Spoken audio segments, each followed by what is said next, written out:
Hello my dear children. Today in this video we'll be discussing the topic errors in spelling or misspelled words. वैसे देखा जाए तो इनके लिए कोई स्पेसिफिक रूल्स नहीं हैं, लेकिन फिर भी कुछ थोड़े बहुत जो रूल्स हमें समझ में आते हैं कि हमें इनको स्पेलिंग्स को किस तरह से लिखना चाहिए और लिखने के बाद में हमें उन्हें कैसे बोलना चाहिए. तो आज हमारा फोकस स्पेलिंग एरर्स पे है कि आप जो स्पेसिफिक कोई स्पेलिंग लिखते हैं उसमें किस तरीके से आप एरर्स करते हैं या उनको मिस स्पेल करते हैं. उसी के ऊपर फोकस करते हुए will be starting with our discussion today. Okay, so the very first rule, I before e. Wherever you find I before e, उसमें आप ये स्पेसिफिक स्पेलिंग आपको देखने मिलेगी. जैसे कि हमने एग्जांपल्स दिए हैं: belief, chief, friend, field, fiend, niece. ठीक है, सो इसमें आई ई आ रहा है. जहाँ पे भी ये आपको आई दिखाई देगा या आपको ई दिखाई देगा, उसके पहले आप क्या पुट करेंगे? आई पुट करेंगे. There are few exceptions also, either foreign, height, leisure. इसमें ई के बाद आई यूज़ हो रहा है. सो ये आपको थोड़ा गौर से देखना पड़ेगा. You need to take into consideration the way the things are written, the words are written. Basically children, whenever we are going through such rules, एक चीज़ उसमें फॉर श्योर है कि आपके ब्रेन में वो चीज़ एकदम पिक्चर की तरह फिट हो जानी चाहिए. वो तभी पॉसिबल है जब आप रेगुलर बेसिस पे उन वर्ड्स को यूज़ करते हैं या उनके you are using them in your writing as well as speaking. Let's move to the rule number 2. Except after C. Example हैं रिसीव, सीलिंग. इस सिनेरियो में आप देखिए ई आई जो यूज़ हुआ है, हम ऊपर वाले फर्स्ट रूल में बात कर रहे थे आई ई. इसमें हम कर रहे हैं कि सी के बाद ई आई अगर यूज़ हो रहा है तो कॉमन स्पेलिंग रहेगी. उसमें आप अल्फ़ाबेट्स को आगे पीछे नहीं करेंगे. जैसे R E C E I V E, C E I L I N G, ceiling. ठीक है, सो इसके अंदर आपको ये परमानेंटली याद रखने में ईजी हो जाएगा कि जहाँ पे सी आ रहा है उसके बाद it is followed by E I. Okay, exceptions भी हैं: conscious, financial, science, species.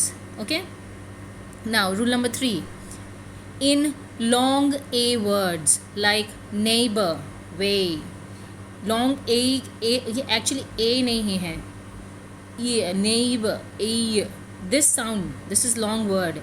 So a, way, ये साउंड जो आ रहा है, if it is elongated, long बनता है, लॉन्ग वर्ड है, साउंड है, तो आप यहाँ पे स्पेलिंग कैसे रखेंगे? E I G H T, F E I N T, T H E I R, V E I N. So E I रखेंगे rather than I E because it is a long A word. Okay, rule number 4, in short vowel accented syllables that end in a single consonant, double the consonant before adding a suffix that begins with a vowel. Always remember कि जहाँ पे आप vowel add कर रहे हो, suffix कर रहे हो, adding suffix to the word, और वो बिगिन हो रहा है किससे? वॉवल से, तो ऑटोमेटिकली आप वहाँ पे क्या करेंगे? उसको डबल कर देंगे. किसको? कॉन्सोनेंट साउंड को जो ओरिजिनली उस वर्ड में है. Let's see this. अगर हम बिगिन लिखते हैं तो स्पेलिंग क्या होगी? B E, look at this, य, B E G I N, this is the spelling of begin. Beginning अगर करेंगे तो आप इसको डबल एन कब कर रहे हैं? क्योंकि आई एन जी में I is the vowel sound. I hope it's easy to understand. So just remember, wherever you find vowel in such words in the suffix, then automatically आप single consonant वाले को double कर देंगे. Mopped, M O P P E D, तो अगर यहाँ पे E is the vowel being used, so automatically यहाँ पे पी क्या कर दिया हमने? डबल कर दिया, क्योंकि ये सिंगल कॉन्सोनेंट था, इसको हमने डबल कर दिया. Now exceptions are always there obviously. So exceptions में बॉक्सिंग है, बसेस है, सर्कसेस है, टैक्सेस है. ठीक है, सो ये भी कुछ हैं जिसके अंदर आप उनको डबल नहीं करते हो. तो ये आपको रेगुलर प्रैक्टिस से you need to remember and इनको हमेशा याद रखना पड़ेगा आपको. ठीक है, बट वो तभी पॉसिबल है जब आप regularly you are practising such words and using them regularly. Rule number 5, there is no doubling if the syllable ends in two consonants. That is, the last syllable is not accented or the syllable does not have a short vowel. Let's take the example. Asking, curling, focused, opening, seated, waited. इस तरीके के जो भी words हैं इसके अंदर आपके क्या है, शॉर्ट वॉवल. पहली चीज़, the syllable does not have a short vowel.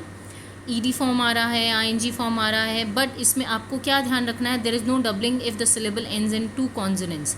इसमें कर्ल, अर्ल, ओपनिंग, इंग, ये जो साउंड बन रहा है, ओपन, साउंड जो बन रहा है, seated, seat. Okay, so that's how you're taking things very seriously and you need to wisely think over and put these spellings here. तो यहाँ पे if it is ending with two consonants, so there is no doubling of the word. Okay, doubling of the consonant. Rule number 6. With words or syllables that end in a silent E, drop the E before ending a suffix that begins with a vowel. इसमें actually this not the E sound, इसको हम क्या बोलेंगे, ई. ये इतने सारे sounds बनाए, इनमें से कौन सा वाला परफेक्ट था, this sound is there, right. So achieve, E, I E आया, अचीविंग. तो यहाँ पे क्या लिखा है, विद वर्ड्स और syllables that end in a silent E. जिन भी स्पेलिंग्स में वी के बाद ई आता है उस ई को हम साइलेंट कब कर देते हैं, we drop that E or we treat it as silent the moment you realize that the suffix begins with a vowel. कैसे, ing साउंड, ing है तो I is the vowel here. तो इसमें अचीव की स्पेलिंग क्या हुई, ACHIEVE. This the spelling. जैसे ही आप इसके सफिक्स ऐड कर रहे हो ing, तो I is the vowel here, so automatically आप E को ड्रॉप कर देंगे. Okay. Similar is the case with the rest of the words being stated in this particular rule. Rule number 7. If the suffix doesn't start with a vowel, keep the silent E. Now, achievement. MENT में M is not the this the sound, this is the sound, right? So M क्या है, vowel नहीं है. So automatically यहाँ पे क्या करेंगे आप, अचीवमेंट में अचीव की स्पेलिंग एज इट इज़ रखेंगे, लेटली में ई एज इट इज़ रखेंगे, जजमेंट में भी एज इट इज़ ई रखेंगे. You not going to drop that. Judgement पूरा वर्ड एज इट इज़ रहेगा एंड सफिक्स में क्या ऐड कर देंगे आप, सिर्फ स्पेलिंग एज इट इज़ रह जाएगी जज की और उसमें ऐड करेंगे ment. That is set to be the suffix. Exceptions are always there. Yes, we have exceptions in rule number 7 also. Hoeing, mileage, noticeable, ninth, truly, there are few of them जिसके अंदर e drop हुआ है, right. Rule number 8. With syllables that end in y, change the y to I before adding a suffix including the plural es. जैसे examples लेते हैं, carries, spelling क्या है carry की, CARRY, तो y की जगह हमने क्या यूज़ किया, I और es form along with it, plural form, ठीक है. cities, CITY, तो y की जगह आपने यूज़ किया I और es फॉर्म. इसी तरह से बाकी के वर्ड्स भी यहाँ पे लिखे हुए हैं, तो इनको आप रेगुलर बेसिस पे प्रैक्टिस करते रहिए. Children, you will be able to learn them and आप उनको रिकॉग्नाइज भी कर सकोगे और आपको ये will just stick to your brain, वो एकदम ऐसे पेस्ट जैसा हो जाएगा, क्योंकि जैसे ही आप उनको देखेंगे आप you'll realise O this spelling is like this. So आप उसको गलती से भी गलत नहीं लिखेंगे, बट उसके लिए again and again I am saying that you need to practise a lot for this. Now, rule number 9. Keep the final y with when it is preceded by a vowel.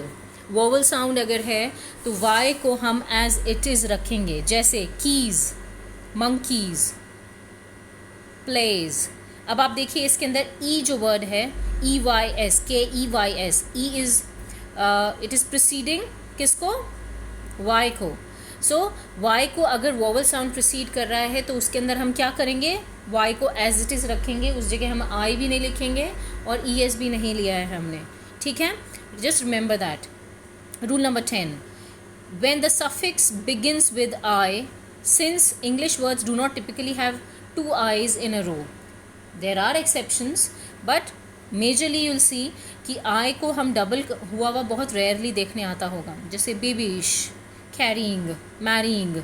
तो इसके अंदर हम क्या कर रहे हैं, if the suffix begins with I, तो आइश जो है ISH आई, इसमें I is the vowel, carrying में I is the vowel, marrying में आई इज़ द वोवल। ऐसे बहुत सारे वर्ड्स होंगे, but there is an exception, जैसे स्कीइंग, स्कीइंग में जैसे SKIING आ गया, ठीक है। So just remember that there are few exceptions in all the rules, but still you need to remember कि आप रेगुलर प्रैक्टिस करेंगे तो ये आपको लर्न हो जाएगा। In the next video, we'll be talking about the rest of the rules. Okay, children?